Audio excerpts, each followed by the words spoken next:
بسم اللہ الرحمن الرحیم وَإِنَّمَا قَالَ اللہ دوام اشارۃ الی مطلقۃ عامہ۔ متن میں آپ حضرات نے یہ دیکھا، مصنف نے یہ کہا ہے کہ لا دوام سے مطلقہ عامہ کی طرف اشارہ ہے اور لا ضرورت سے ممکنہ عامہ کی طرف اشارہ ہے، یعنی دونوں میں اشارہ کا لفظ استعمال کیا ہے۔ یہ کیوں نہیں کہا کہ لا دوام کا معنی مطلقہ عامہ ہے اور لا ضرورت کا معنی ممکنہ عامہ ہے؟ ایسا کیوں نہیں کہا؟ اس کے بجائے یہ کہا ہے کہ لا دوام سے اشارہ مطلقہ عامہ کی طرف اور لا ضرورت سے اشارہ ہے ممکنہ عامہ کی طرف۔ اشارہ کا لفظ یہاں استعمال کرنے کی کیا ضرورت؟ اس کا جواب شارح نے یہ دیا کہ اصل میں جب لفظ معنی بولا جاتا ہے تو عام طور سے ذہن اس کے معنی مطابقی کی طرف جاتا ہے، یعنی کہا جاتا ہے کہ اس لفظ کا معنی یہ ہے تو اس کا مطلب ہے کہ اس کا معنی مطابقی یہ ہے۔ باقی لفظ کا جو معنی تضمنی یا معنی التزامی ہوتا ہے ذہن اس کی طرف نہیں جاتا ہے، بلکہ ذہن عام طور سے معنی مطابقی ہی کی طرف جایا کرتا ہے۔ تو چونکہ لا دوام کا جو معنی مطابقی ہے وہ کیا ہے؟ دوام کا رفع، جو اس کا معنی مطابقی لا دوام، دوام کا رفع، اور دوام کا رفع یہ بعینہ ہی مطلقہ عامہ نہیں ہے، بلکہ مطلقہ عامہ اس کے لیے لازم ہے۔ اس طور سے کہ کہا جاتا ہے کہ جب دوام کا رفع ہو جائے گا تو پھر اس کی نقیض بالفعل صادق آئے گی، اور بالفعل کا مطلب مطلقہ عامہ۔ کسی چیز سے جب دوام کا رفع ہوگا تو اس کا مطلب کیا ہوا کہ اس کی نقیض بالفعل صادق آئے گی۔ جیسے کہ کہا جائے کہ ضیاء المصطفیٰ دائمی طور پر درسگاہ میں نہیں آتا، کیا کہا جائے؟ دائمی طور پر درسگاہ میں نہیں آتا، دوام کا رفع کر دیا گیا۔ تو اس کا مطلب یہ ہے کہ یہ درسگاہ سے بالفعل یعنی کبھی کبھی غیر حاضر رہتا ہے۔ یہ نہ مطلب ہوا جو ہمیشہ درسگاہ میں نہیں آتا، تو اس کا کیا مطلب ہوا کہ کبھی کبھی درسگاہ سے غیر حاضر رہتا، غائب رہتا اور پڑھنے میں توجہ نہیں دیتا، تبھی غائب رہتا ہے۔ یہ نہ مطلب ہوا اس کا۔ تو لا دوام کا اصل جو معنی مطابقی ہے وہ ہے دوام کا رفع، اور دوام کا رفع بعینہ ہی بالفعل نہیں بلکہ بالفعل اس کے لیے لازم ہے، مطلقہ عامہ اس کے لیے لازم ہے۔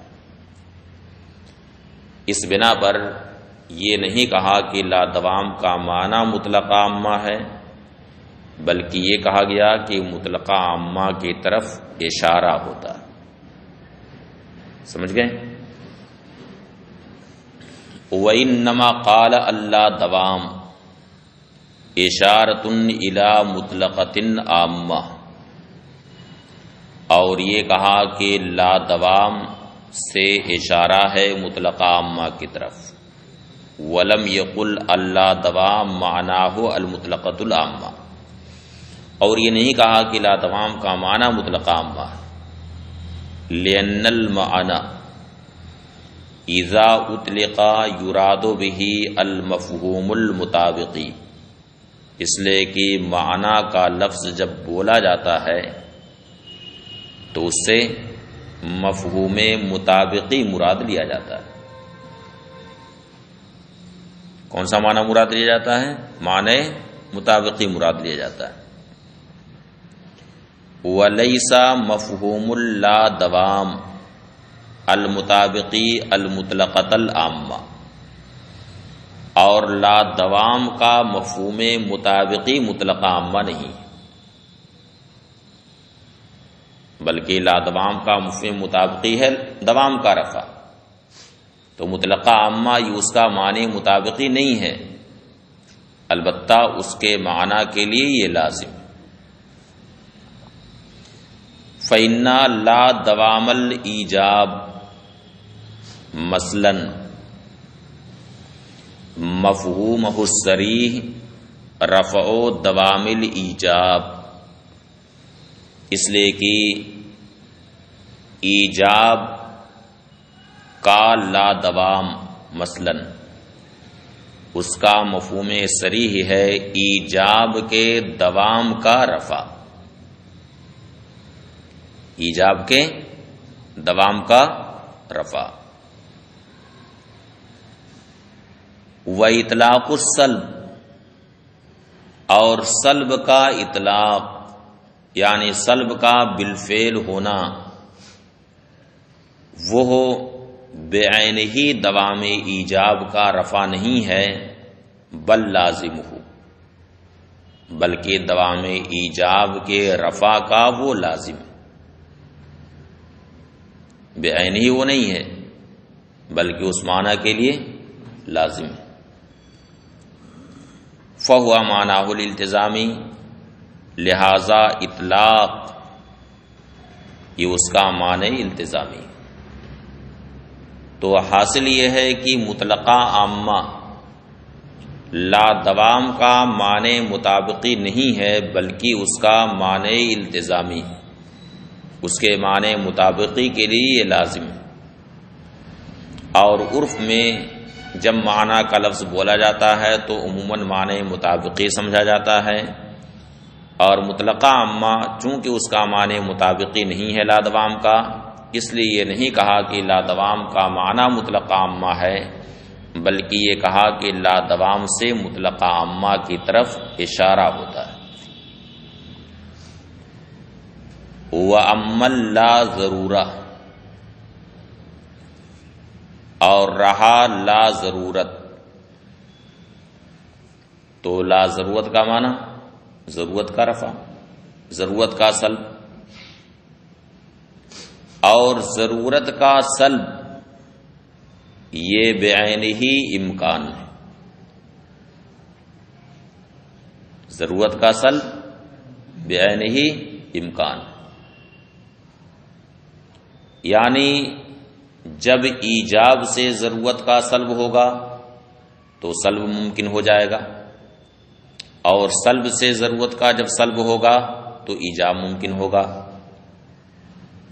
یعنی جب ہونا کسی چیز کا ضروری نہ ہوگا تو نہ ہونا ممکن ہوگا.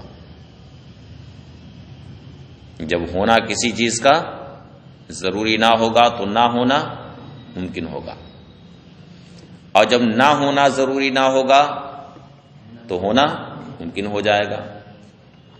تو لا ضرورت کا معنی صریح ہے امکان، یعنی جو پہلو ضروری نہ ہوگا تو اس کا مخالف پہلو ممکن ہو جائے گا، یہ بین ہی اس کا معنی صریح. تو یہاں تو یہ کہنا چاہیے تھا کہ لا ضرورت کا معنی ممکنہ عامہ ہے، لیکن یہاں پر بھی مصنف نے اشارہ ہی والی تعبیر اختیار کی ہے، اور یہاں پر بھی وہی کہا ہے کہ لا ضرورت سے ممکنہ عامہ کی طرف اشارہ ہے. وہ اس لیے یہاں اشارہ کا لفظ استعمال کیا کہ دونوں کے لیے ایک ہی طرح کی عبارت لائی جائے، دونوں کے لیے ایک ہی طرح کی عبارت لائی جائے۔ وَأَمَّا لا ضرورہ، اور رہا لا ضرورت، فَمَعْنَاهُ الصَّرِيحُ الْإِمْكَانُ الْعَامُ، تو اس کا معنی صریح ہے امکان عام۔ لِأَنَّ لا ضرورت الایجاب مثلا، اس لیے کہ مثلا ایجاب کے لا ضرورت کا معنی ہے ایجاب سے ضرورت کا سلب۔ ایجاب کی لا ضرورت کا مطلب کیا ہے؟ ایجاب سے ضرورت کا سلب، یعنی ایجاب ضروری نہیں، ہونا ضروری نہیں۔ ایجاب ضروری نہیں یعنی ہونا ضروری نہیں، جب ہونا ضروری نہیں ہے تو نہ ہونا ممکن ہوا۔ لأن لا ضرورت الایجاب مثلا ہوا سلب و ضرورت الایجاب، اس لیے کہ ایجاب کے لا ضرورت کا معنی ہے ایجاب سے ضرورت کا سلب، اور جب ایجاب ضروری نہ ہوگا تو سلب ممکن ہوگا، وہ عین و امکان السلب، اور یہ بے عین ہی امکان سلب ہے۔ تو گویا کی مطلقہ عامہ یہ لا دوام کا معنی التزامی ہے، مطلقہ عامہ لا دوام کا معنی التزامی، مگر ممکنہ عامہ یہ لا ضرورت کا معنی مطابقی۔ تو یہاں تو یہ کہنا چاہیے تھا مصنف کو کہ لا ضرورت کا معنی ممکنہ عامہ ہے، لیکن یہ لفظ مصنف نے یہاں نہیں کہا، وہ اس لیے تاکہ دونوں کے لیے ایک ہی طرح کی عبارت لائی جائے، اور اشارہ کا لفظ دونوں میں مشترک ہے، اس لیے مصنف نے ایک ہی عبارت دونوں کے لیے استعمال کر دی۔ فلما کان احدى القضیتین عینا معنی احدى العبارتین، تو جب دونوں قضیوں میں سے ایک قضیہ ان دو عبارتوں میں سے ایک عبارت کا بعین ہی معنی ہے، اور وہ ہے ممکنہ عامہ، یہ بعین ہی لا ضرورت کا معنی ہے، والاخری لیست بمعنی الاخری، جبکہ دوسرا قضیہ دوسری عبارت کے معنی میں نہیں، یعنی مطلقہ عامہ لا دوام کے معنی میں نہیں، مطلقہ عامہ لا دوام کا معنی مطابقی نہیں ہے، بل من لوازمہا، بلکہ اس کے لوازم میں سے، استعملا عبارت الاشارت، تو یہاں اشارہ کی عبارت استعمال کی گئی، لتکونا مشترکتن بینہما، تاکہ وہ عبارت دونوں میں مشترک ہو جائے۔ بات ختم ہوئی، بلکہ یہ بحث ہی ختم ہو گئی یہیں پر، یعنی اب تک حملیات کا بیان تھا، اب یہاں سے شرطیات کا بیان ہے۔ قال الفصل الثانی فی اقسام الشرطیہ، گھڑی دیکھنے لگے اٹھا کر، نگاہ اٹھا کر کے، کہ اب آگے پڑھنے کی طبیعت نہیں چاہ رہی ہے، ہاں جلدی سے چھٹی مل جائے۔ الفصل الثانی فی اقسام الشرطیہ، دوسری فصل اقسام شرطیہ کے بیان میں۔ شرطیہ میں جزو اول کو مقدم اور جزو ثانی کو تالی کہا جاتا ہے، جیسا کہ حملیات میں جزو اول کو موضوع اور جزو ثانی کو محمول کہا جاتا ہے۔ شرطیہ کے تعلق سے آپ نے پڑھ لیا ہے کہ ابتداءً شرطیہ کی دو قسمیں نکلتی، متصلہ اور منفصلہ۔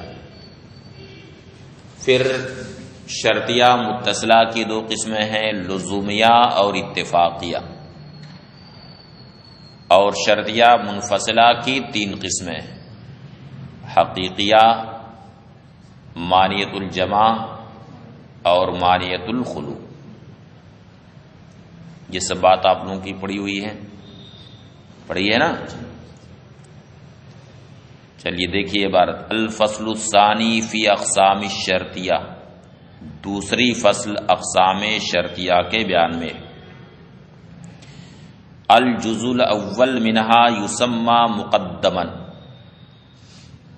شرطیہ کے جزو اول کو مقدم کہا جاتا ہے اور جزو ثانی کو تالی کہا جاتا ہے. وہی اما متصلۃ او منفصلہ. اور وہ یعنی شرطیہ یا تو متصلہ ہوگی یا منفصلہ. امل متصلہ، رہی شرطیہ متصلہ، فإما لزومیہ، تو یا تو لزومیہ ہوگی. وہی التی یکون فیہا صدق التالی علی تقدیر صدق المقدم لعلاقۃ بینہما. لزومیہ وہ قضیہ ہے جس میں تالی کا صدق مقدم کے صدق کی تقدیر پر دونوں کے درمیان کسی علاقہ کی وجہ سے. یعنی اگر مقدم صادق ہوگا تو تالی بھی صادق ہوگا، صادق آئے گا وہ بھی، بشرطے کی دونوں کے درمیان کوئی علاقہ، مقدم اور تالی کے درمیان کوئی علاقہ.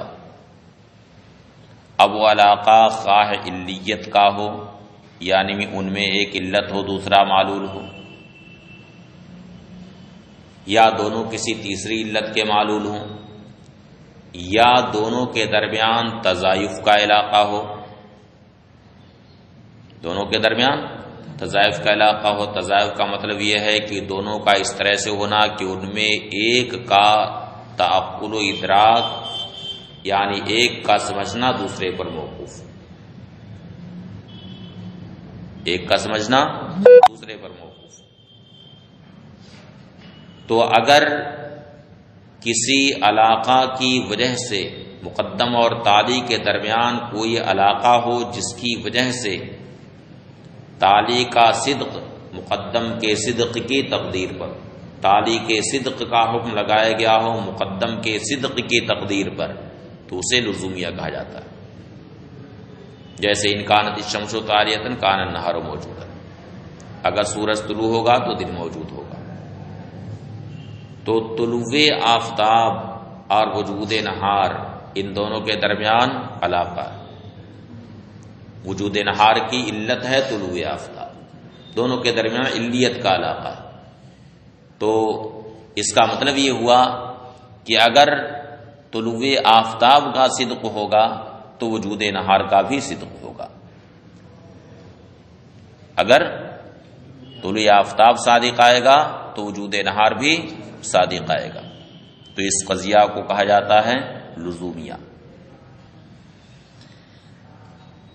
فإما لزومیہ، یا تو عمل متصلہ فإما لزومیہ، رہا شرطیہ متصلہ تو یا تو لزومیہ ہوگا. وہی التی یکون فیہا، یہ وہ ہے جس میں تالی کا صدق مقدم کے صدق کی تقدیر پر ہو. لعلاقۃ بینہما، دونوں کے درمیان کسی علاقہ کی وجہ سے توجب ذالک، جو اس کو واجب کرے، یعنی اتصال کو واجب کرے. کل علیت، جیسے کہ دونوں کے درمیان علیت کا علاقہ ہو. والتضائف، یا دونوں کے درمیان تضائف کا علاقہ ہو. وإما اتفاقیہ، اور یا تو اتفاقیہ ہوگا. وہی التی یکون فیہا ذالک بمجرد اتفاق الجزئین علی الصدق. اتفاقیہ کا مطلب یہ ہے کہ ان میں ایسا نہ ہو کہ ایک کا صدق دوسرے کے صدق کی تقدیر پر ہو، بلکہ اتفاق ایسا ہو کہ دونوں ایک ساتھ صادق ہو جائیں. اتفاق ایسا ہو کہ دونوں ایک ساتھ صادق ہو. جیسے آپ بول رہے ہیں اور جس وقت آپ کی تقریر جاری ہے عین اسی وقت گدھا بھی اب بولنا شروع کر دیں، تو ایسا نہیں ہے کہ جب آپ بولیں گے تب گدھا بولے گا، بلکہ اگر آپ کے بولنے کے ساتھ ساتھ گدھا بھی بولنا شروع کر دیتا ہے تو یہ محض ایک اتفاق ہے. دونوں کے درمیان کوئی ایسا علاقہ نہیں ہے کہ ایک دوسرے کے لیے علت. سمجھ گئے؟ وَإِمَّا اتفاقیہ یا اتفاقیہ ہوگا، وَهِيَ الَّتِي يَكُونُ فِيهَا ذَلِكَ بِمُجَرَّدِ اتفاق الجزئین علی الصدق. یہ وہ قضیہ ہے جس میں اس بات کا حکم صدق پر محض دونوں جزوں کے اتفاق کی وجہ سے ہو، کا قولینا، جیسے کہ ہم کہیں ان کان الانسان ناطقا فالحمار ناحق، اگر انسان ناطق ہوگا تو حمار ناحق ہوگا. تو شرطیہ متصلہ کی دو قسمیں ہوئی، لزومیہ اور اتفاقیہ. وَأَمَّا الْمُنْفَصِلَةُ، رہا شرطیہ منفصلہ تو اس کی تین قسمیں ہیں. حقیقیہ، مانیت الجمع، مانیت الخلو. اگر دونوں جزوں کے درمیان تنافی صدق و کذب دونوں میں ہو، یعنی دونوں جز نہ تو ایک ساتھ صادق ہیں اور نہ ہی دونوں جز ایک ساتھ کاذب ہوں، یعنی دونوں ایک ساتھ مرتفع بھی نہ ہوں. نہ تو دونوں کا اجتماع ایک ساتھ ہو سکے اور نہ دونوں کا ارتفاع ہی ایک ساتھ ہو سکے، تو اسے حقیقیہ کہا جاتا ہے. جیسے کسی خاص عدد کی طرف اشارہ کر کے آپ کہیں کہ یہ عدد یا تو جفت ہے یا طاق، تو زوجیت اور فردیت یہ دو ایسی چیز ہیں کہ کسی عدد میں دونوں ایک ساتھ جمع بھی نہیں ہو سکتے ہیں اور نہ ہی دونوں کا ارتفاع ایک ساتھ ہو سکتا ہے. یعنی یہ بھی نہیں ہو سکتا ہے کہ کوئی عدد ایک ساتھ جفت اور طاق دونوں ہو جائے، اور یہ بھی نہیں ہو سکتا ہے کہ دونوں کا ارتفاع بھی ایک ساتھ ہو جائے. ضیاء المصطفیٰ کو مسند کی ضرورت ہے، مسند دے دیں. دیں مسند.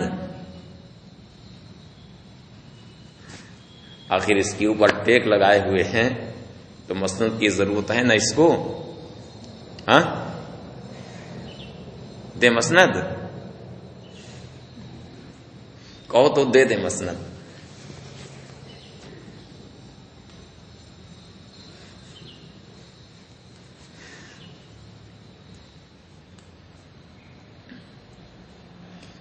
امل منفصلہ فإما حقیقیہ، رہا منفصلہ تو یا تو حقیقیہ ہوگا. وَهِيَ الَّتِي يُحْكَمُ فِيهَا بِالتَّنَافِي بَيْنَ جُزْئِهَا فِي الصِّدْقِ وَالْكِذْبِ مَعًا. یہ وہ قضیہ ہے جس میں اس کے دونوں جزوں کے درمیان تنافی کا حکم لگایا جائے، صدق اور کذب دونوں میں ایک ساتھ، کا قولینا. جیسے کہ ہم کہیں اما یکون ھذا العدد زوجن و فردن، یہ عدد یا تو جفت ہوگا یا طاق ہوگا. وَإِمَّا مانیت الجمع، دوسری قسم ہے مانیت الجمع، جس میں دونوں جزوں کے درمیان تنافی کا حکم صرف صدق میں ہو، کذب میں تنافی کا حکم نہ ہو. یعنی دونوں کا صدق ایک ساتھ نہ ہو سکے، دونوں کا اجتماع ایک ساتھ نہ ہو سکے، البتہ دونوں کا ارتفاع ایک ساتھ ہو جائے. جیسے کسی خاص شے کی طرف اشارہ کر کے کہا جائے ھذا الشیء اما شجر او حجر، کی چیز یا تو درخت ہے یا پتھر، تو شجر اور حجر ان دونوں کا اجتماع نہیں ہو سکتا ہے. یہ نہیں ہو سکتا ہے کہ ایک ساتھ وہ درخت اور پتھر دونوں ہو جائے، البتہ دونوں کا ارتفاع ایک ساتھ ہو سکتا ہے کہ نہ شجر ہو نہ حجر ہو. کیا خیال ہے؟ مثلا موبائل ہو، موبائل کی طرف اشارہ کر کے کہو کہ ھذا الشیء اما شجر او حجر، یہ چیز یا تو درخت ہے یا پتھر، تو دونوں کا اجتماع تو نہیں ہو سکتا، البتہ دونوں کا ارتفاع ایک ساتھ ہو سکتا ہے کہ نہ درخت ہو اور نہ پتھر ہو۔ وہی التی یحکم فیہا، یہ وہ قضیہ ہے جس میں دو جزوں کے درمیان تنافی کا حکم صرف صدق میں لگایا جائے، کا قولنا، جیسے کہ ہم کہیں اما حجرن او شجرن، او مانیت الخلو، تیسری قسم ہے مانیت الخلو۔ یہ وہ قضیہ ہے جس میں دو جزوں کے درمیان تنافی کا حکم صرف قسم میں لگایا گیا، صدق میں تنافی نہ ہو، یعنی دونوں کا ارتفاع ایک ساتھ نہ ہو سکے، البتہ دونوں کا اجتماع ایک ساتھ ہو جائے۔ اس کی مثال وہی ہے جو آپ نے کبرا میں پڑھ لی ہے کہ زید یا تو دریا میں ہوگا یا نہیں ڈوبے گا، تو زید کا دریا میں ہونا اور نہ ڈوبنا، ان دونوں کا ارتفاع ایک ساتھ نہیں ہو سکتا، البتہ دونوں کا اجتماع ایک ساتھ ہو سکتا ہے، کیونکہ اگر ارتفاع کریں تو پہلے جز کا ارتفاع کیجئے کہ زید دریا میں ہوگا، تو اس کا جب رفع کریں گے تو ہوگا، اس کا معنی ہوگا زید دریا میں نہیں ہوگا، اور لا یغرق یعنی نہیں ڈوبے گا، اس کا ارتفاع کریں تو معنی ہوگا ڈوبے گا، تو اس لازم آئے گا کہ زید خشکی ہی میں رہ کے ڈوبنے لگے، تو دونوں کا ارتفاع نہیں ہو سکتا، البتہ اجتماع ہو سکتا ہے کہ زید دریا میں بھی رہے اور نہ ڈوبے بلکہ تیر رہا ہو یا یوں ہی کھڑا ہو۔ او مانیت الخلو، یا مانیت الخلو ہوگا وہی التی حکم فیہا بالتنافی بین الجزئین فی الکذب فقط، یہ وہ قضیہ ہے جس میں دو جزوں کے درمیان تنافی کا حکم صرف کذب میں لگایا جائے، کا قولنا، جیسے کہ ہم کہیں اما یکون زید فی البحر او لا یغرق، زید یا تو دریا میں ہوگا یا نہیں ڈوبے گا۔